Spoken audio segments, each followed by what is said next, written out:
দাদা যে আছে ওনাকে বলেন যে আর্মিদের সাথে একটু কন্ট্যাক্ট করতে। এরকম পরিস্থিতিতে একমাত্র আর্মি পুরো, হ্যাঁ বিজিবি আর কি, ওনারা একটু কন্ট্রোলে নিতে পারবে আর তাদের সাহায্যে আর কি চান্সটা থাকে আর কি বেঁচে যাওয়া। হলো শিমন খিয়াং আর আমার গ্রামের নাম হলো ঠুইসাপাড়া। আমি থানচি উপজেলার পর্যটক গাইড হিসাবে কাজ করি। আমি পর্যটক নিয়ে গেছিলাম, আমার টিম হলো 4 জন। আর 4 জন নিয়ে আমি প্রথমে গেছিলাম লাগুক ঝর্ণা, ওটা দেখে আমি গেলাম হলো নাফাকুমে। ওখানে নাফাকুমে স্টে করে পরের দিন সকালে যখন 1টা 1:30 বাজে তখন আমরা ঠুইসাপাড়ায় গেছিলাম আমিও কোনো উদ্দেশ্যে। তখন ওই যাওয়ার টাইমে আমিও তো আছি, আমার টিম 4 জন আর বিজিবি আছে 10-12 জন। আর সঙ্গে গ্রাম থেকে নিউক্লিয়াস পাড়া থেকে 2 জন, আমাদের গ্রাম থেকে আমার সহকারী হিসাবে আরেকজন গাইড, 4 জন। আর আমরা এগিয়ে গেছি, পাহাড় নামছি, একটা উঠলাম আর একটা উঠলাম, ওইরকম আমরা যেখানে 1.5 ঘন্টা পর সেখানে আমাদের লাগছে 6 ঘন্টার যাবত। আর একটা পাহাড় ধসে পড়ছে, ওখানে আমার বিজিবিরা বললো যে এখানে তো যাওয়া যাবে, এটা রিস্কি। আমরা বললাম হ্যাঁ আমরা আছি আপনাদের সঙ্গে আর আপনারাও আছেন। আমরা নতুন রাস্তা বানাইয়া পাস হয়ে চলে গেছে, অনেক রিস্কি, যেখানে ওই গাছ বাস পড়ে গেছে, ওই গাছ বাস কেটে কেটে আমরা গেছি। শেষে পৌঁছলাম হলো ওই সাজাইপাড়ার কাছাকাছি, যেখানে অংশাপাড়া বলে, ওখানে নদী আছে আর নদীনারা আছে খুব কষ্টে। আর এতদিন যাবত আছে, তা হয়তো তাদের টাকা পয়সা থাকবে না। ইউনো স্যার বললো যে আমি তোমার ফি সহ, তোমার বক্সি সহ আমি তোমাকে দিয়ে দেবো, তোমাকে পোষায় দেবো, আর ওইদের যে বান্দরবানে যাওয়ার খরচ সেটা আমি দেখবো।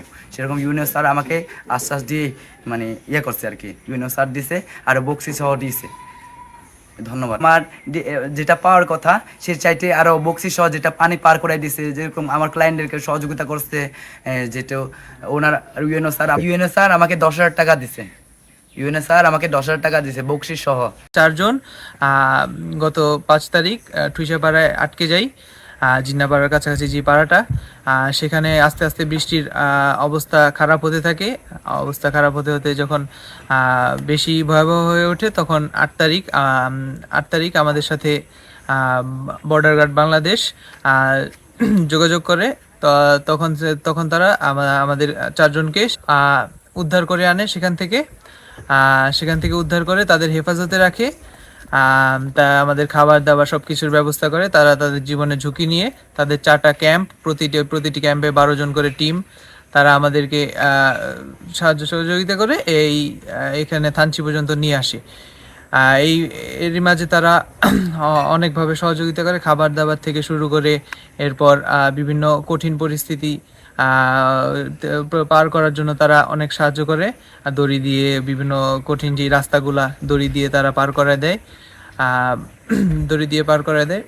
এরপর এর কারণে বিজিবিকে আমি অসংখ্য ধন্যবাদ জানাই। আমরা 4 জনের পক্ষ থেকে অসংখ্য ধন্যবাদ জানাই, কারণ এই মুহূর্তে তাদেরকে ছাড়া আসলে এই কঠিন রাস্তা দিয়ে আসা আমাদের পক্ষে সম্ভব হতো না।